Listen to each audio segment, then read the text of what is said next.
guys, what's up? Welcome back to the channel. And for this one, I'm going to be talking to you guys about one of the most fundamentally useful characters in this game, and that is Loki. And guys, if you already know that Loki is really good and you already have him, I guess you don't have to watch this video. But I'm doing this one because we have, as of right now guys, we have over 100 characters in the game.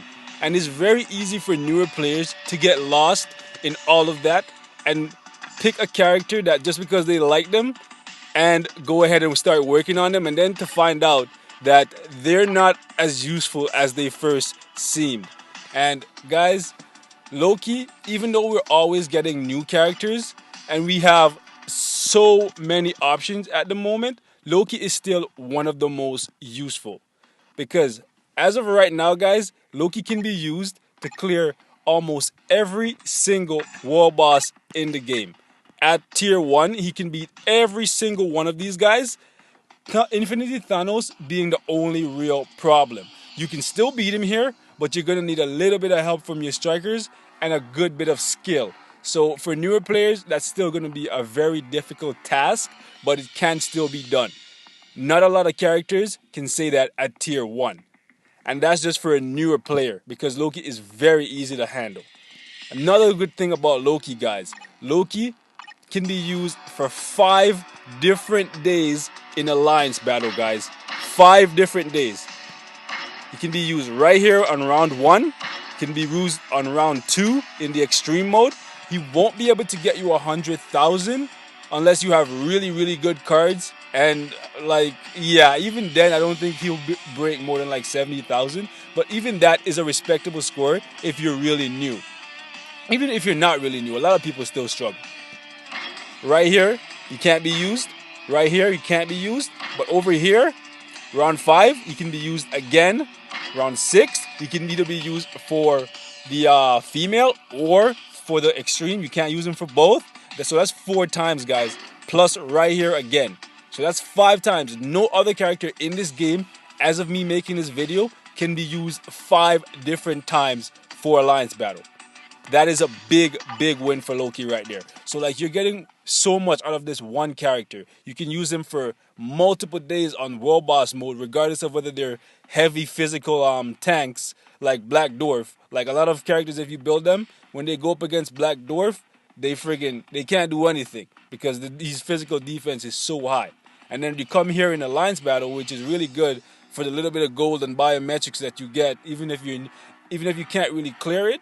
If you're new, those little bit of biometrics help a ton, guys. So you can get 5 different uses out of this guy right here. And then in timeline, he's still pretty good if you're not in the Vibranium League. And if you're new, you're probably not going to be in the Vibranium League, so that is really good for you. So Loki can be used there, especially if you play him manually. Shadowland, no matter what freaking floor you're on, the only one that might give you a little bit of trouble would be floor 25, because Daredevil has really high dodge. So that's the only one. Battle World, he's still awesome. So that's what I wanted to talk to you guys about today.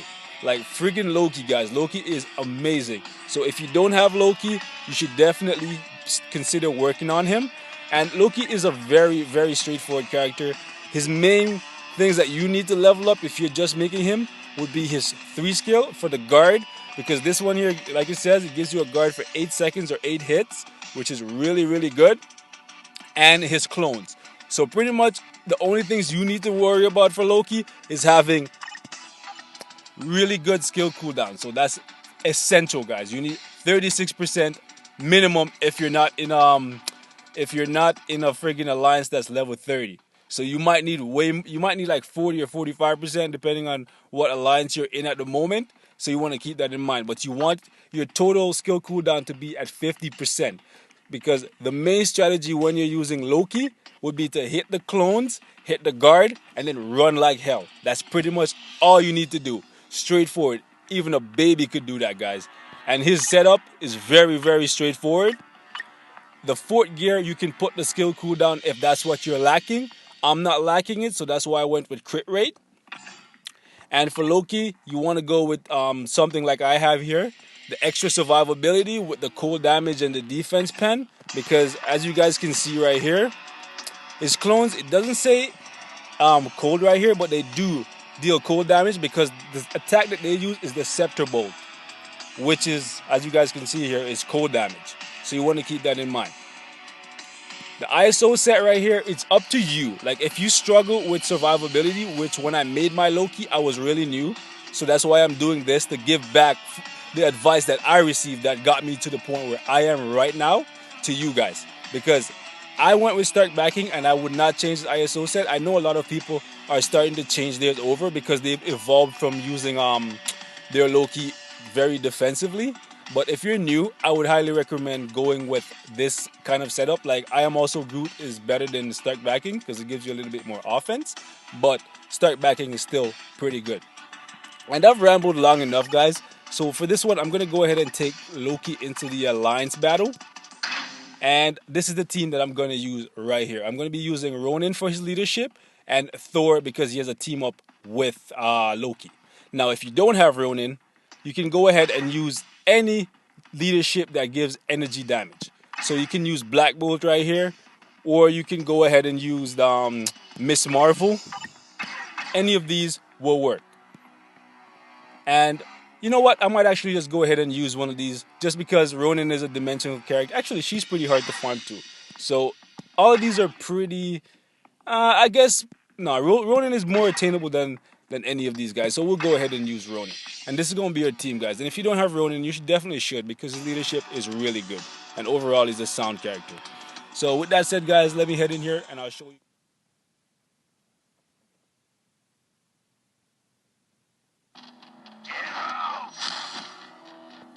Alright guys, so whenever you use Loki, the skill rotation that you should probably use is just open with the 3, summon the 5, well hit the 5 for the summons, and you can just run away and just watch the summons pick everything apart. But if you actually want to fight, you can just go ahead and hit the 4 and the 2 skill. The 1 skill, sorry, the 2 skill is not really ideal because it has a really long wind up and it leaves you open to taking a lot of damage. So if something has multi-hits, it will actually break your shield from you just standing there trying to do that skill. So I tend to not use it very often. And key note here, guys, the uniform is not really all that, in my opinion. It's good, but it's not a make it or break it. Like it neither makes him great or makes him worse without it. So you don't have to get it if you don't want to spend the crystal. If you like Loki and you plan to use him a lot, you can get it because it gives you the additional 10% all attack, all defense, and all that jazz. And it also adds freeze effect to his Scepter Bolt. So for game modes where characters can be stunned or mobs can be stunned, then it will actually be slightly beneficial to you. It's only a 1 second stun, but it is a stun nonetheless. However, keep in mind that for World Boss and stuff like that, like the Frost Beast, those guys can't be stunned, so they won't be stunned. So keep that in mind.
As you guys can see, Loki is really safe. All you pretty much have to do is just run around, hit your clones, hit your shield, and if you feel like being cheeky, you can squeeze in an attack.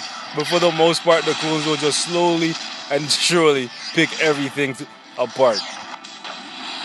And Loki's set up in such a way that you can pretty much keep your shield and your clones up 99% of the time with max skill cooldown. The only time your clones will disappear is when you're summoning new clones. And if you're right on the ball, you can put a shield up the second your shield is about to go down. So he's always safe and he always has damage being done, even when you're just running around doing nothing.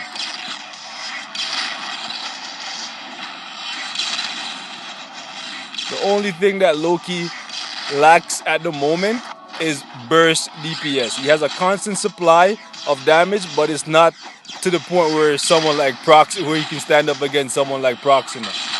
He's more of a like, I'll pick you apart slowly but surely kind of guy. He gets the job done, but if it's a game mode that requires a massive burst of damage in a really short period of time, like let's say 5 or 6 seconds, Loki's not really going to shine there. But when it comes down to survivability and just constant DPS, then that's where you're going to see Loki work his magic.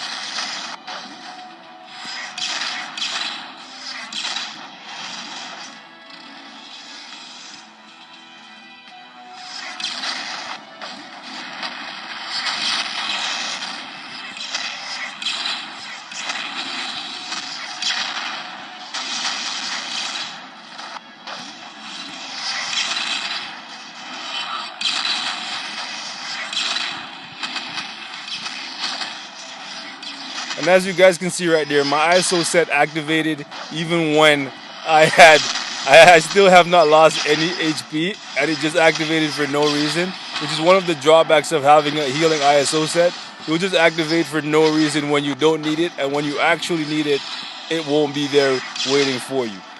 Which is why an attack ISO set can be argued here. Because if you're to the point where you can skillfully evade and keep your shield up and you're not taking any damage, or you can keep the damage that you're taking to a minimal, then you can go ahead and go with an attacking ISO set for the extra damage that it's going to give you. But if you're really new, then you might want to consider getting a defensive or recovery ISO set. And that's it for this one, guys. Thanks for watching. I hope this was even mildly helpful to someone somewhere. Thanks for watching, and I'll see you next time.